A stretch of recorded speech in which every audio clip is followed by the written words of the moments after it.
Hello bachcho, let's read out the questions. Question says, in first case, Carnot engine operates between the temperature 300 Kelvin and 100 Kelvin. In the second case, as shown in the figure, a combination of two engines is used. The efficiency of this combination in second case will be. तो यहाँ पर आप diagram में देख सकते हैं कि दो कैनॉट इंजन यूज किए गए हैं यहाँ पर E1 ठीक है। सो जो फर्स्ट केस है उसमें 300 और 100 कैल्विन इस तरीके से टेम्परेचर के बिटवीन में कैरनोट इंजन ऑपरेट हो रहा था। But in the second case जब टेम्परेचर 200 कैल्विन रख दिया गया in between this two Carnot engine, so हमें एफिशिएंसी ऑफ कॉम्बिनेशन निकालनी है। तो चलिए स्टार्ट करते हैं।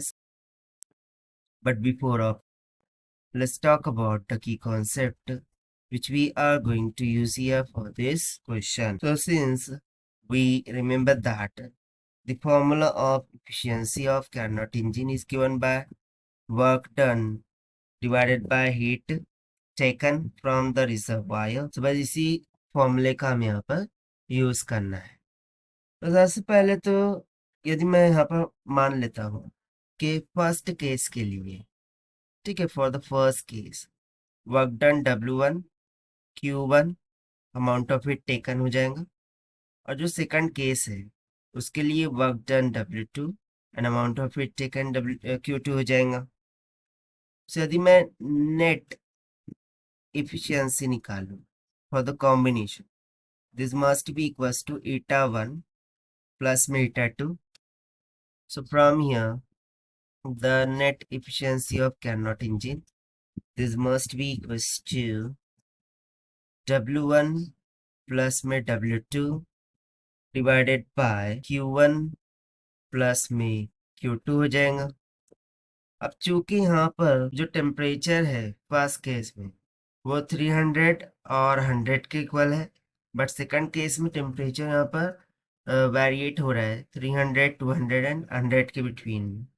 सो ऑब्वियसली वर्क डन जो है तो वो तो चेंज होगा ही। तो इसके लिए हम थोड़ा सा वेरिएशंस करते हैं। हम मान लेते हैं कि Q1 is equal to Q2 है। तो यहाँ से जो नेट इफिशियंसी है वह Carnot engine, this will be goes to W1 plus में W2 डिवाइडेड बाय Q1 हो जाएंगे। और या फिर हम इस तरीके से लिख सकते हैं कि W1 बाय Q1 प्लस में W2 बाय Q2 की इक्वल हो जाएगा ना। अब जो W2 बाय Q2 वाली टर्म है उसे हम ऊपर नीचे Q2 से मल्टीप्लाई कर देंगे। तो यहाँ पर W1 बाय Q1 इसको एज इट इज रखते हुए multiply by W2 divide by Q2 कर देंगे मल्टीप्लाई बाय, यहाँ पर क्या आ जाएगा Q2 बाय Q1, यानी कि हमने Q2 को एडजस्ट किया है। सो फ्रॉम ये W1 बाय Q1 ये तो eta1 है, प्लस में W2 बाय Q2 ये क्या हो गया eta2 मल्टीप्लाई बाय ना Q2 by Q1 what it will be. So basically जो एफिशिएंसी होती है इसका फॉर्मूला होता है 1 माइनस में Q2 बाय Q1 की इक्वल। से यहाँ पर हम सिंपली बोल सकते हैं कि Q2 by Q1 is nothing but 1 minus of eta, यानी कि 1 माइनस ऑफ eta1 हो जाएगा। सो eta1 से यहाँ eta1 कैंसिल आउट हो गया। सो यदि हम इस एक्सप्रेशन में देखें, सो ये जो टर्म दिख रही है 1 minus of eta1, so basically ये 1 माइनस ऑफ eta1 जो टर्म है this must be less than to 1 होना चाहिए। सो इस केस के अकॉर्डिंग जो नेट इफिशियंसी है that will be goes to less than to eta1 plus eta2। अच्छा 1 माइनस eta1 ये लेस देन टू 1 क्यों होना चाहिए? बिकॉज यदि ये ऐसा नहीं होगा तो ये निगेटिव वैल्यू हो जाएगा, और निगेटिव होने की वजह से नेट इफिशियंसी क्या होंगी, डिक्रीज हो जाएंगी। ऑब्वियसली क्या होगी, डिक्रीज हो जाएंगी। और या फिर हम बोल सकते हैं कि निगेटिव में मिल जाएंगी। So efficiency can't be negative, that is why it's must be less than to 1। So उस कंडीशन में हमें क्या पता चलता है कि जो नेट इफिशियंसी है कैन नॉट इंक्रीज, वो एटा 1 प्लस एटा 2 से।